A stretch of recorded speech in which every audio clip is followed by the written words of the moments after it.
Get through with low to mid 20s for lows, something we're going to talk a little bit about because there is going to be a cold front that's going to make quite an impact on us here as we go on through the next couple of days. Windy conditions, back to morning lows probably tomorrow, getting back down into the 20s. So that's kind of what we're going to be talking about here. Ending the week, though, kind of the way we started the week here. Monday, we go back and looked at, well, temperatures that were in the 40s to barely 50 degrees. That's kind of how we're going to close it. We've got that mid part of the week where we're in right now and started off with some rainfall. Interesting scenario as we go into the weekend. We'll have another front moving in, an area of low pressure. And behind that, kind of getting a little bit questionable about the potential of maybe some winter weather in the southeast. So we'll be looking at that. Chief Meteorologist Riley Hale will take part in that one as well, looking at Sunday's possibility right there. Now, still a question mark, but we'll kind of give us some outlook and perspective of what we think is going to be transpiring there. And just looking at the 7-day in general, it's been very inconsistent, hadn't it? All week, kind of looking at those colder temperatures at the start. Now we're kind of at the midpoint, getting our warmest temperatures out of the way before another cold snap comes back at the end of the week. So we'll be looking at that as well here. We look at the radar. It's been very active all night and through this morning. Showers have been moving across a lot of the state of Alabama, Georgia, into parts of Georgia and the Carolinas right now. We haven't had a tremendous amount come down here, but we're kind of seeing a little bit of a break here in the Augusta area between McDuffie, Columbia, Richmond, Aiken County. Down south, though, across Highway 25, though,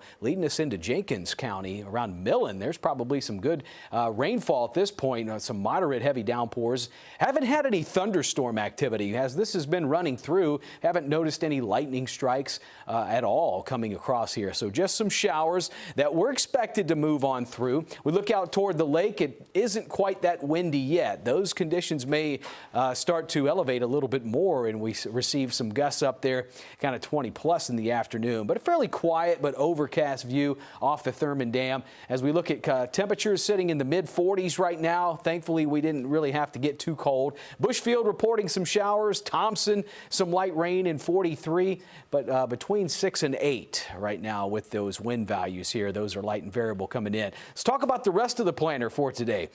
Temperatures just gradually moving on into the 50s here between now and 4 o'clock. So it will more than likely stay, well, cooler than average with the 50-degree temperatures that we're expecting here.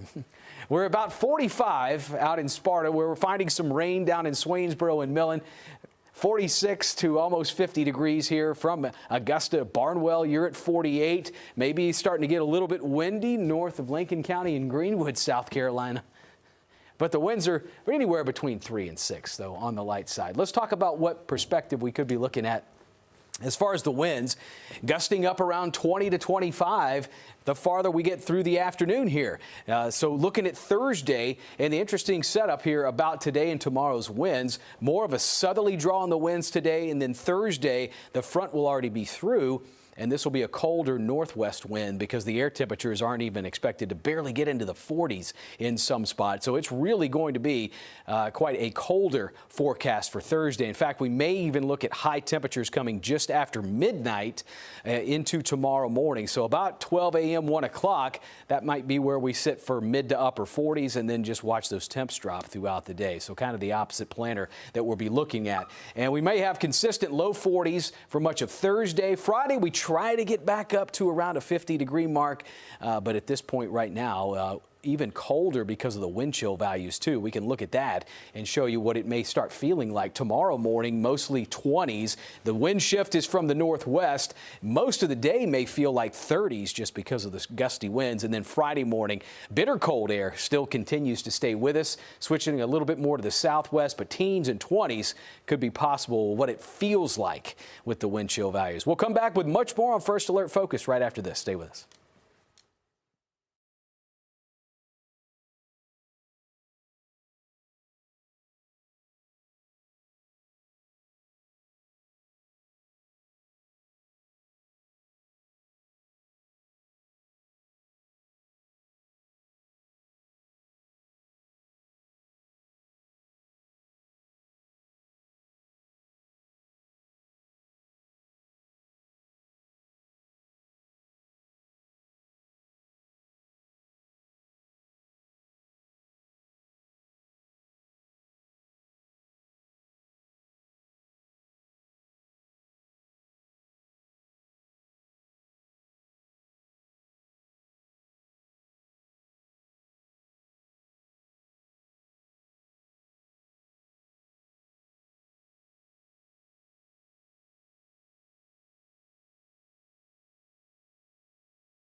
All right, welcome back in, folks. Sorry I was a little bit late joining the show, Tim, but No, you weren't. I was kind of working on some tricky stuff for the weekend. You're doing some recon, man. That's what it's part of here. So this is something we've been kind of looking at behind the scenes over the last couple of days. There hasn't necessarily been a huge signal for this to occur this weekend, but model updates this morning starting to agree a little bit better and showing a little bit better signal for some snow in the CSRA. So our first alert meteorologist, Emily Acton, actually wrote a great weather blog last night that's on our website.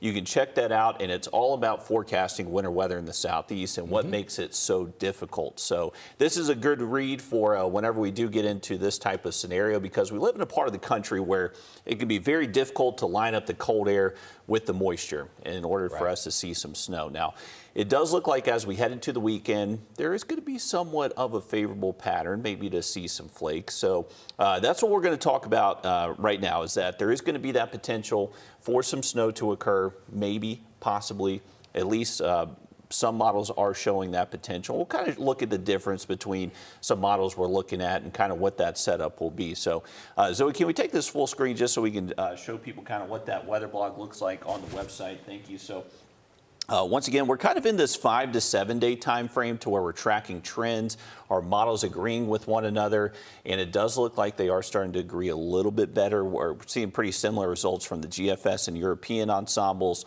Once we get to the 3 to 5 day range, which would be kind of later today into tomorrow, now we're talking about timing, what type of precip, is it going to be snow, sleet, ice? Right now, most of the signal we're looking at is showing just generally a snow potential, but we don't really know a ton of details about what will be happening until we get much closer to this event, most likely by around Friday. So we still have a couple of days till we're there, but this blog just kind of goes through everything we look at as meteorologists, kind of forecasting that winter weather potential. So if you're interested, you can find this on our app and also on our website. But let's get right into it. All right, so here's a look at two different models. This is the GFS American model and the European model here. So this is just one model run for each of these. This has been changing drastically run to run. So we're starting to see if there's any trends with any consistency. Are they agreeing with one another? Looks like this morning they are at least agreeing on the type of pattern we're going to have. So there's going to be a front that passes through Saturday. Once that front passes over the southeast coast, once it gets offshore, well, that's going to lead to an area of low pressure starting to develop. Now, the positioning of this low pressure system and how much moisture is behind this front will kind of determine our snow chances. Right now, the GFS and American model is what the snow lovers are wanting to cheer for. That's definitely showing a little bit better potential for some snow across the CSRA. At the moment, showing potential maybe for a couple inches of snow. The European model less so. It keeps that low pressure just a little bit further up the coastline and a little bit less moisture to tap into to create that snow potential. But still shows, both of these show a setup for at least some snow closer towards the coastline. So this is what we're going to be tracking over the next several days, keeping you updated on, seeing what's changing as far as models go and what that setup is eventually going to look like. We are expecting a big dip in our jet stream. That's what's going to drop our temperatures over the next couple of days. So remember, we got a front passing through today that Tim was talking about, bringing us that rain chance, and then behind it, we're going to see a much colder air mass dip south as we head towards our Thursday and Friday, likely keeping those high temperatures down into the 40s. Once we get towards our Saturday, now we're starting to notice this jet stream pattern start to retreat up towards the north, but you can see what's incoming for Sunday. So we'll see our temperatures rebound a little bit Saturday, get back to seasonal highs into the upper 50s. Another front passes through Saturday, and then in the wake of that, that's where we're going to see our temperatures drop. Now, the thing is, say we do see some snow Sunday morning, it does look like our temperatures will get well above freezing as we head towards our Sunday afternoon. So that would most likely limit too bad of impacts that we could see on the roadways. And then as we head towards our Monday, expecting still to be on the cooler side, but temperatures will likely get up to at least 50 degrees. So not necessarily expecting there to be significant long-lasting impacts at the moment. Here's a look at it. So this is the European model, just kind of rolling you through your Thursday, Friday, sunshine behind the front passing through today. There's that cold front that will pass through Saturday, maybe a low chance for a shower there. And then that area of low pressure starts to develop off the southeast coast, and the position of it will kind of determine if we do see some flakes possibly here around the CSRA and up towards the I-20 corridor. So that's what we're going to have to monitor closely over the next few days. We'll have more for you coming up just after a short break.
Welcome in here, folks. We're going to be moving this rain that's moving right now through the CSRA second half of the afternoon. Not as wet here. We're looking to cool down, though, and we won't get rid of a lot of cloud cover here. So overcast, 40s at 5. We're heading with that front moving through overnight. Now, we may even be looking at high temperatures just around midnight, getting into tomorrow with middle to upper 40s, because let's get into 7 a.m. in the morning. The front's through, the winds shift. It's going to be cold and breezy, 20s and 30s for lows, and just kind of notice we hang out in the upper 30s to maybe a few low 40s for the entire day. So prepare for the feel of winter to make a return tomorrow. 20 degrees possibly for that low on Friday. We'll see a little jump back up into Saturday, and then we're keeping a watchful eye on that what could be wintry situation in the CSRA on Sunday. Thanks for joining us. Here's Nick Proto with Fastcast.